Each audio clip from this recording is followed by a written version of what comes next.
The Kinderhook plates were created in 1843 by 3 men in Kinderhook, Illinois, as a hoax on the LDS Church. They were 6 small bell-shaped plates, 3 inches tall and made of brass with meaningless markings engraved on both sides.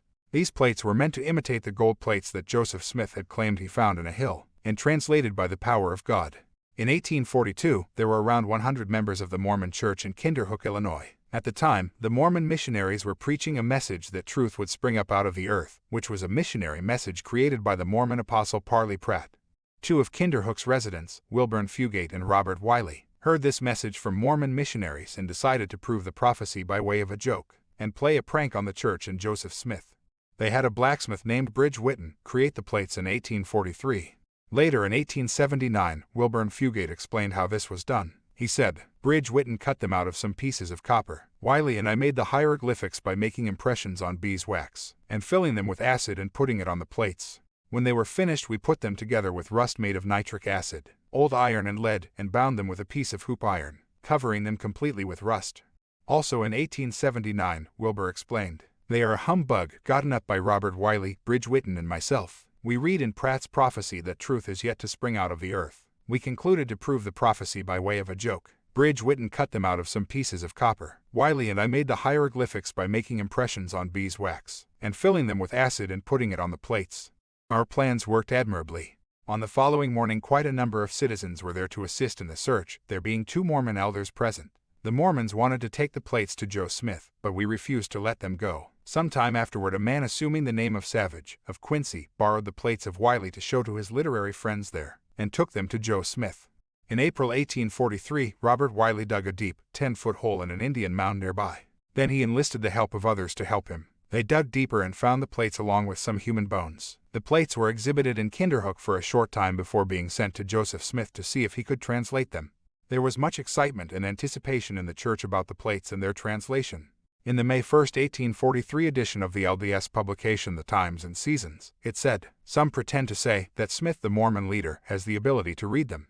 If he has, he will confer a great favor on the public by removing the mystery which hangs over them." We learn there was a Mormon present when the plates were found, who, it is said, leaped for joy at the discovery, and remarked that it would go to prove the authenticity of the Book of Mormon, which it undoubtedly will. Also, Parley Pratt wrote that the engravings on the plates were Egyptian and contained the genealogy of one of the ancient Jaredites back to Ham, the son of Noah. In June 1843, Mormon apostles John Taylor and Wilford Woodruff, who were the editors of the Nauvoo Neighbor, wrote in an article, "The contents of the plates, together with a facsimile of the same, will be published in the Times and Seasons, as soon as the translation is completed." On May 3, 1843, Brigham Young, a Mormon apostle and the next Mormon prophet, was in Joseph Smith's house examining the Kinderhook plates. This image shows a tracing of one of the plates that Young made in his journal. Inside of the tracing he wrote, "I took this at Joseph Smith's house, found near Quincy." On May 7, 1843, Parley Pratt sent a letter to a friend and wrote, "A large number of citizens have seen them and compared the characters with those on the Egyptian papyrus which is now in this city." Also in May 1843, the New York Herald published an article that stated, "The plates are evidently brass and are covered on both sides with hieroglyphics. They were brought up and shown to Joseph Smith. He compared them, in my presence, with his Egyptian alphabet, and they are evidently the same characters. He therefore will be able to decipher them. You may expect something very remarkable pretty soon." Although the Kinderhook plates were a hoax, Joseph Smith translated a portion of them anyway. Also in May of 1843, Joseph Smith's personal secretary William Clayton wrote that Joseph Smith sent for his Hebrew Bible and Lexicon, apparently intending to translate the plates using those items instead of his peep stone he had used to translate the gold plates. Clayton also wrote, "I have seen 6 brass plates covered with ancient characters of language, containing from 30 to 40 on each side of the plates. President Joseph has translated a portion and says they contain the history of the person with whom they were found, and he was a descendant of Ham through the loins of Pharaoh, king of Egypt, and that he received his kingdom from the ruler of heaven and earth." This passage in Clayton's journal was trusted by the leadership of the LDS Church, and included in the history of the church volumes. Smith translated a character off of one of the plates that resembled one of the characters found on the Egyptian papyri, from which he had claimed to translate by the power of God, and became the Book of Abraham in Mormon scripture.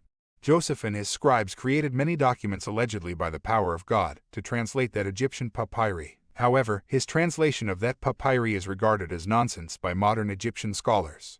One of these documents that Joseph created and used to translate the papyri is known as Grammar and Alphabet of the Egyptian Language.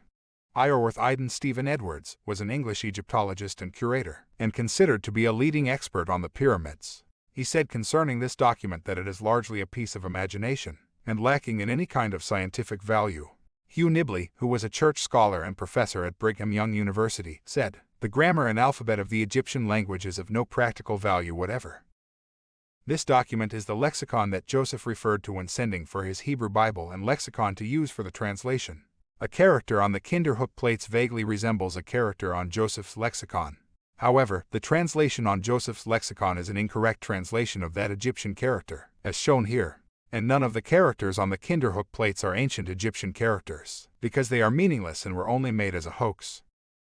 An article in the Warsaw Signal on May 22, 1844, refers to Joseph Smith's efforts to translate the Kinderhook plates. It said, "These plates were found about 11 feet under the surface of a long mound in the vicinity of Kinderhook, Pike County, Illinois. On removing the dust that had collected about them, hieroglyphics were found engraved, the meaning of which no one was able to divine. They were sent to Joe Smith in order to get his opinion of their meaning. Joe has a facsimile taken and engraved on wood, and it now appears that he is busy in translating them. The new work which Joe is about to issue as a translation of these plates will be nothing more nor less than a sequel to the Book of Mormon." Then about 2 weeks later, on June 7, 1844, Joseph Smith was killed before he finished his translation.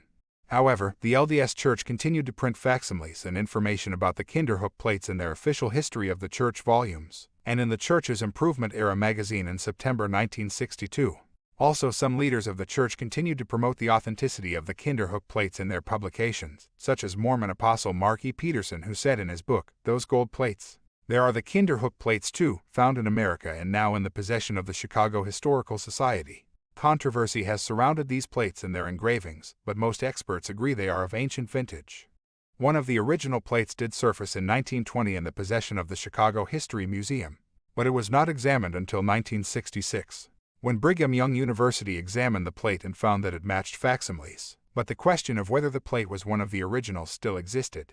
Finally, in 1980, the plate was examined by D. Lynn Johnson, who was a professor in the Department of Materials Science and Engineering at Northwestern University. Through various scientific methods, he found that the metal composition of the plate is consistent with metals used by 19th-century blacksmiths. He also found that the engravings were etched with nitric acid. Professor Johnson also concluded that it was one of the original plates examined by Joseph Smith because a dent in the plate was drawn as part of one of the characters in a facsimile.